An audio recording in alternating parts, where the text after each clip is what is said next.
Imagine growing up knowing that every day at 6 p.m. all the electricity will be gone. This was my reality when I was 5 years old. Angola is a country that suffered almost 25 years of civil war. And since we have peace in the country, our economy has depended on oil. Normally, this is the sector that the government more invests. There is huge problem that we have here in the country, which is the electricity. In Angola, we have 77 watersheds, but just 30% of the population has the access to the electricity, which is very low percentage for the country. Besides electricity, agriculture in Angola is a problem as well. According to the Commissioner for the Rural Economy and Agriculture of the African Union in Addis Ababa, Angola is one of the African countries that do not show any evolution in agriculture terms. Josefa Sacco characterized the current situation as worrying, even because, she argued, Angola has the potential to leverage its agriculture, and so far as it has arable land and good climate. Due to the lack of serious investments in agriculture, the African continent lives on imports and spends annually between 35 and 50 million dollars.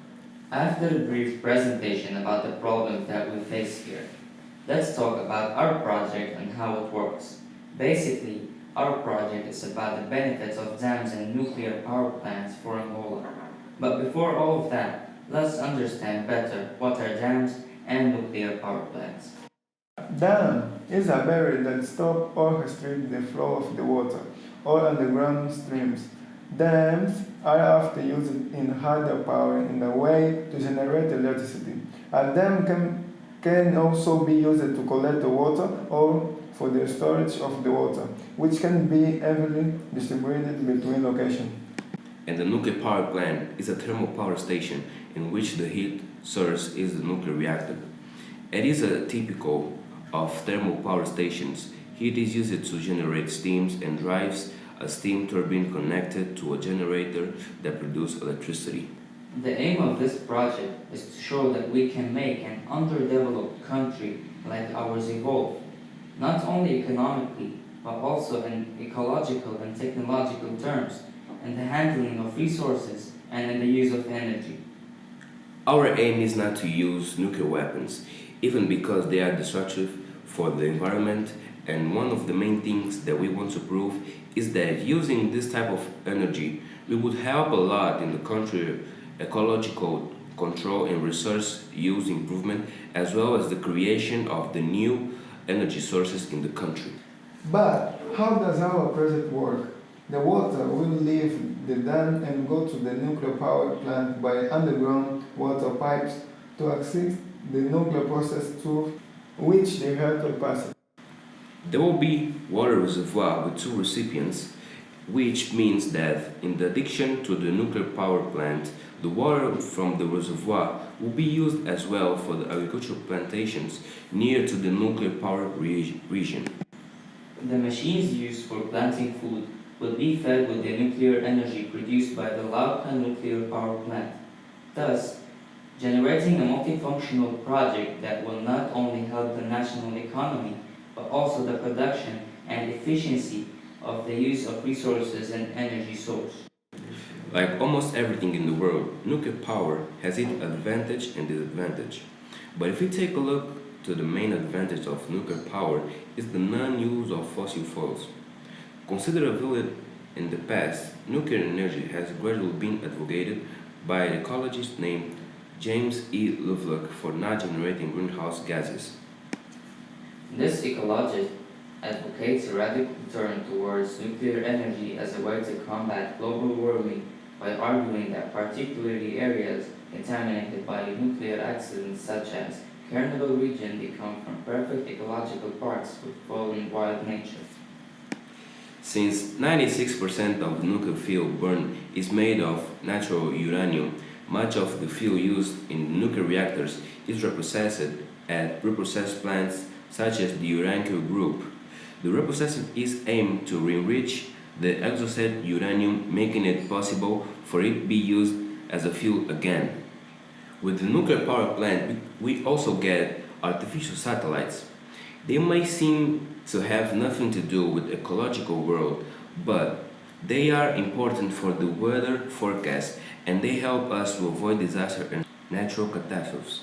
This image of the coastal zone of Luanda from a satellite, it may seem like a normal image, but the clearest part of the aquatic zone represents the excessive pollution in Luanda.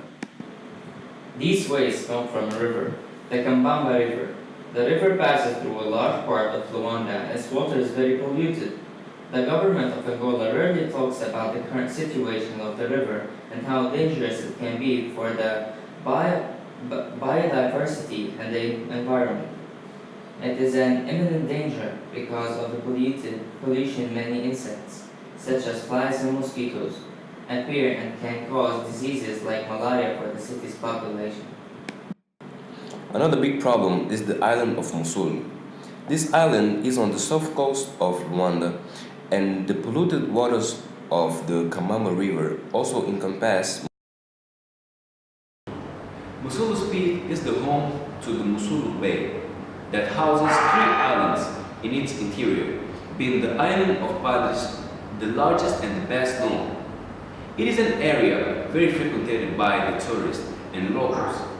That is to say that people who visit the island are subjected to the pollution, and the pollution that harms people greatly since it causes severe diseases.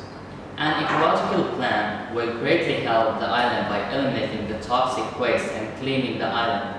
Something that would be very, very good for the welfare of the island and its visitors, making the island a beautiful, more pleasing, and a better place to all people. Doing these resources, we could see that our country still has much to be developed. Before all these rehearsals, we knew that the way to go was long, but not as long as it really is. In order for us to live sustainably, the structures that meet our basic needs must work towards regeneration rather than consumption and depletion. We wanted to find what alternatives exist to buying food at the supermarket, which in their current form encourage destructive farming practices. With the future Laucan nuclear power plant, the national energy production would increase significantly, and with the agriculture production near the area being supplied by the nuclear power plant's energy and the dam's water, we could increase national food production considerably. In conclusion, the implementation of a nuclear power plant would bring great benefits, both in the way we produce food and in the way we produce energy. And also, it will be very important in the solution of environment problems, not only for animals and plants, but humans as well. We want to